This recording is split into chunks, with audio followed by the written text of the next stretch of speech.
Más noticias, más opiniones. Tú escuchas Panamá Hoy con Gisela Arévalo, Ángel Valdés y Enrique Arosemena.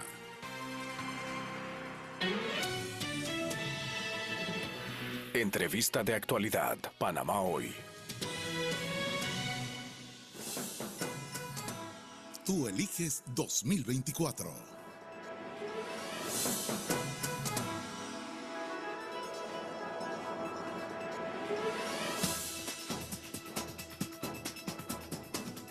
Bien, 7:29 minutos, vamos a conversar con el ex magistrado Guillermo Márquez Amado. Buenos días, don Guillermo, bienvenido a Radio Panamá.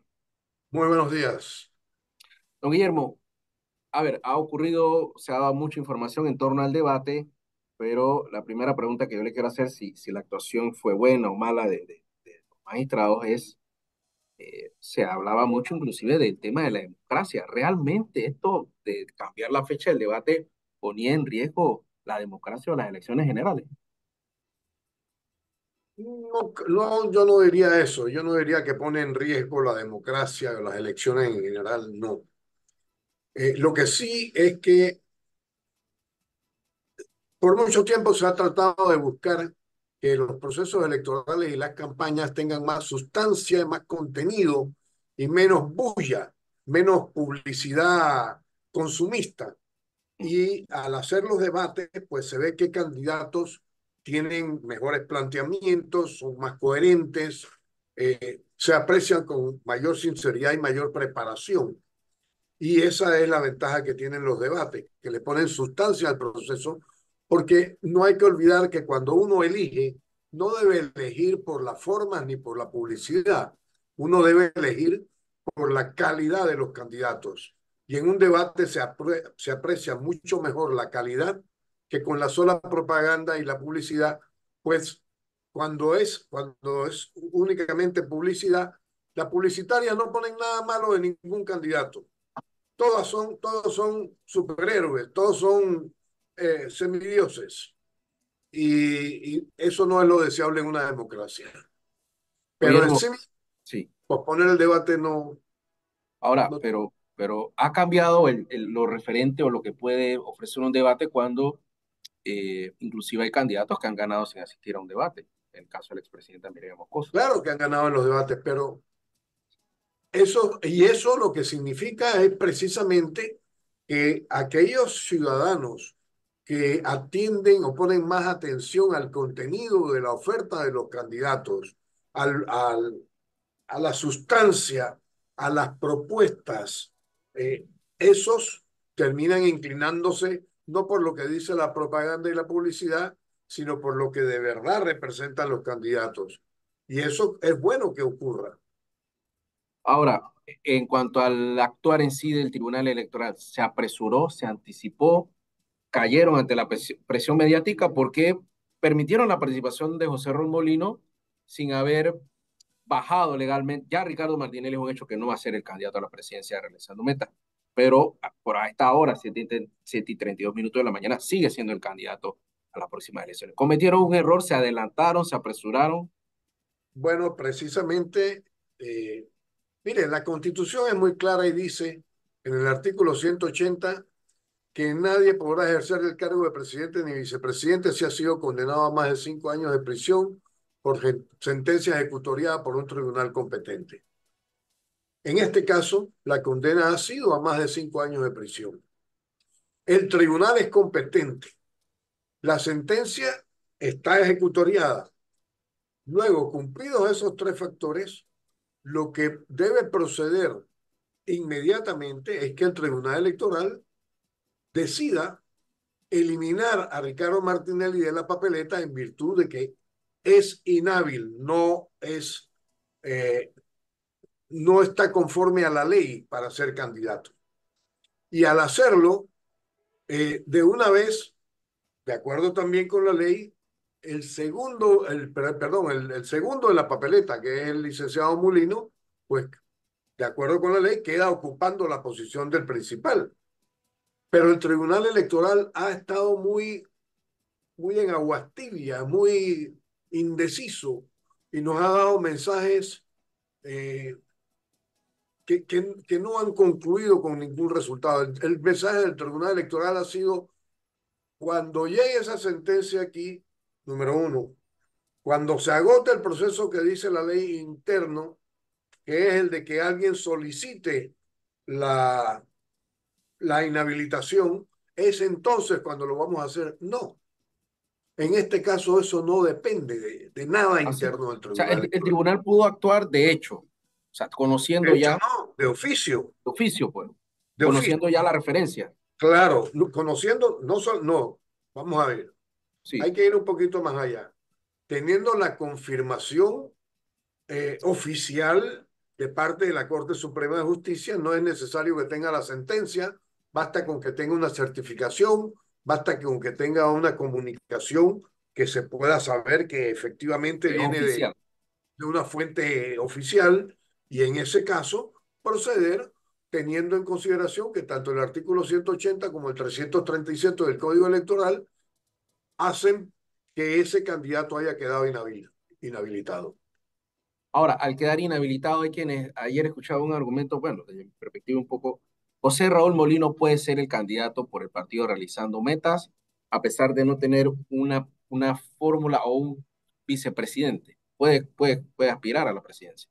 Yo sé que hay un debate al respecto, Ujú. porque la Constitución señala que el presidente y el vicepresidente serán elegidos en la misma fecha y en las mismas elecciones. Y en virtud de que existe esa disposición constitucional, hay quienes han dicho que él no puede ser candidato. Pero le voy a decir algo. Hay que llegar a las interpretaciones sensatas. Si hay una nómina ya constituida, por ejemplo, el día 3 de mayo, y uno de los dos candidatos muere, podemos decir que esa elección no es válida o que el otro candidato no estaba válidamente propuesto. No, eso ha ocurrido además anteriormente en otros cargos de elección popular, representantes, diputados, etcétera. Y y el que no ha quedado inhabilitado o no ha fallecido, ese si resulta electo, ese es el que es proclamado y el que asume la función. O sea que no hay ningún problema, habría que interpretarlo más allá, porque lo que se argumentaba era que no, es que él es candidato a vicepresidente y no a presidente. No, señor, bueno, pero es candidato a vicepresidente por lo que dice la ley. En todo caso, tendríamos que cambiar la ley para que una eventualidad como esa esté contemplada en la ley y la ley tenga la solución. Pero en proporciones guardadas, el candidato a vicepresidente, haciendo una comparación con lo que usted decía, es el suplente del candidato a presidente. Sí, señor. Y es por eso, cuando falta el candidato principal, está llamado a sustituirlo. Aquí faltó, se sustituye. ¿Tendríamos un presidente sin vicepresidente o la misma norma contempla la opción de que pueda el No, gabinete señor, designar? tenemos un presidente tendríamos un presidente sin vicepresidente. Y eso ha ocurrido también antes. En la Asamblea tenemos diputados que no tienen suplentes. Y igual ocurre en los representantes, en las alcaldías. Claro que hay fórmulas para llenar ese vacío si llegara efectivamente a darse, como por ejemplo que además del diputado suplente, el diputado principal, después de haber estado ejerciendo durante algún tiempo, eh, se inhabilitara o se incapacitara. Y la Constitución y las leyes también traen respuestas para eso. En cuyo Ahora, caso, en sí, cuyo caso, si falta más de determinado tiempo para que sean las próximas elecciones, pues se llama elecciones nuevamente.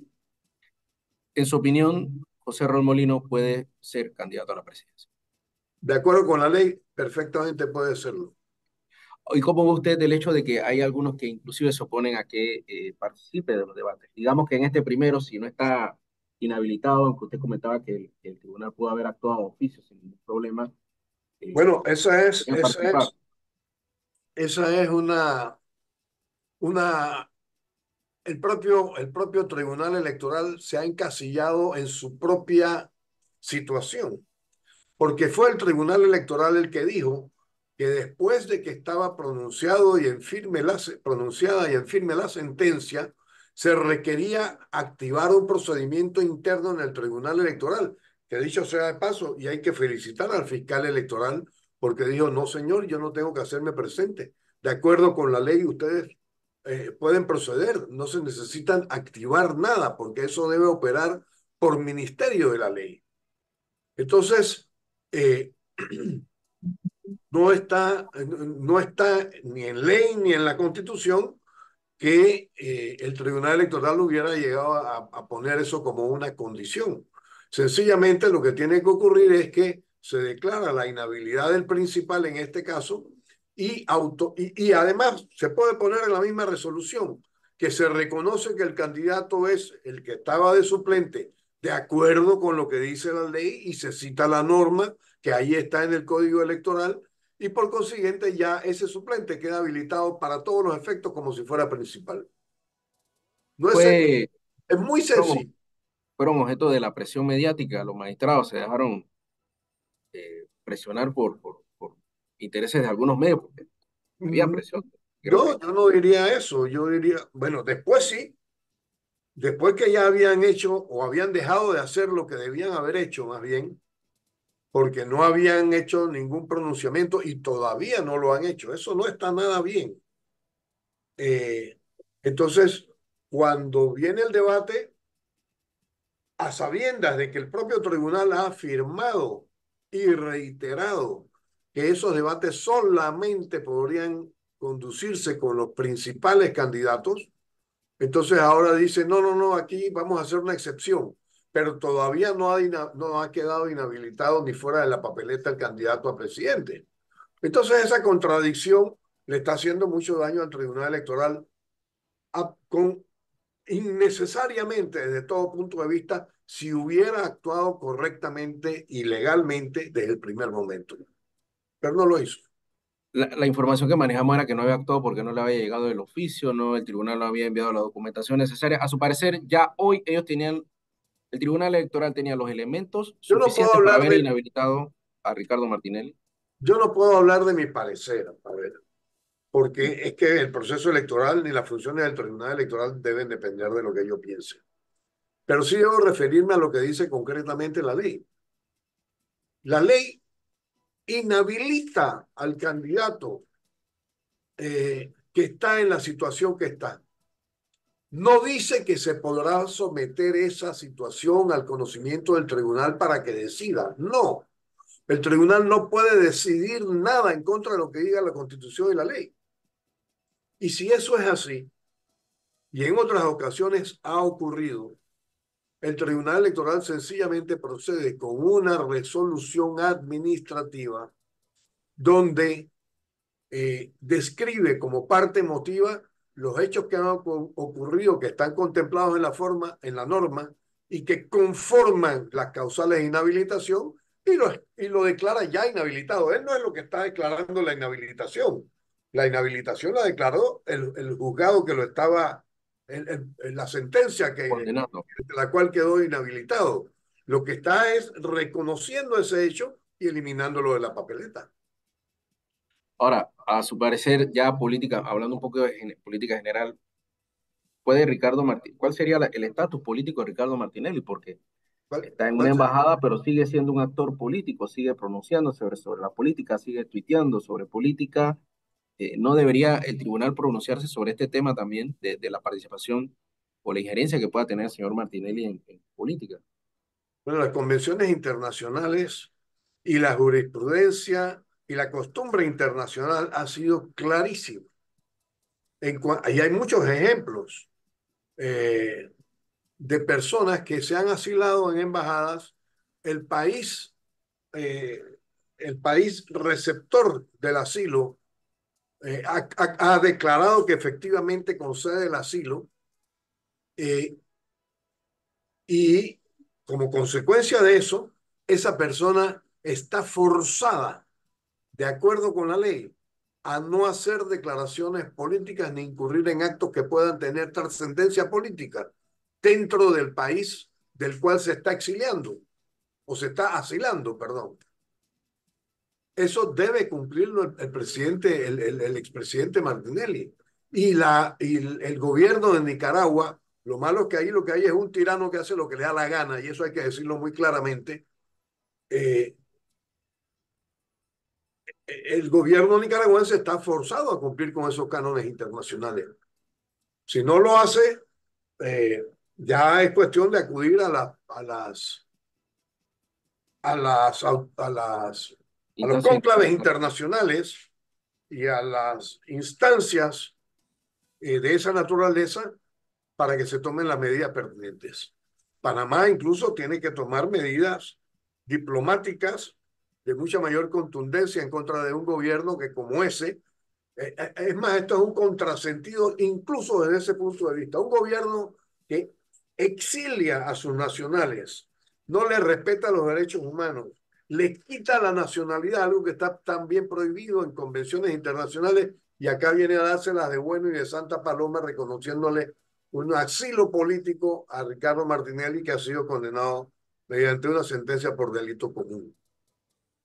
Oye, Guillermo, ¿qué podemos esperar de estos debates y si la incomodidad o molestia de algunos candidatos le resulta válida? Yo creo que lo sano es que los candidatos aprovechen esa vitrina, esa oportunidad para plantear las propuestas que tienen, que pueden ser saludables a nuestro país, que tiene muchos problemas y muy serios, como el de la Caja del Seguro Social, como el de la delincuencia organizada, como el del agua, como el de la basura, como el de la educación. Todos esos son problemas, como el de la estructura del Estado, una constitución que ya no nos sirve y que sobradamente ha demostrado que en ciertos conceptos que tiene sobre la organización política, como la asamblea y la forma de elegir a los diputados de la asamblea, eso hay que cambiarlo totalmente. Pero ahí es donde se pueden lucir los candidatos y que los ciudadanos pongan atención a eso, no a la publicidad que los vende como si se trataran de sodas, de enlatados o de desodorantes o de otras cosas. No lo Muchas oigo. gracias a don Guillermo Márquez Amado por compartir con nosotros este análisis y explicar un poquito el tema de la ley electoral. Que tenga buen día. Con mucho gusto.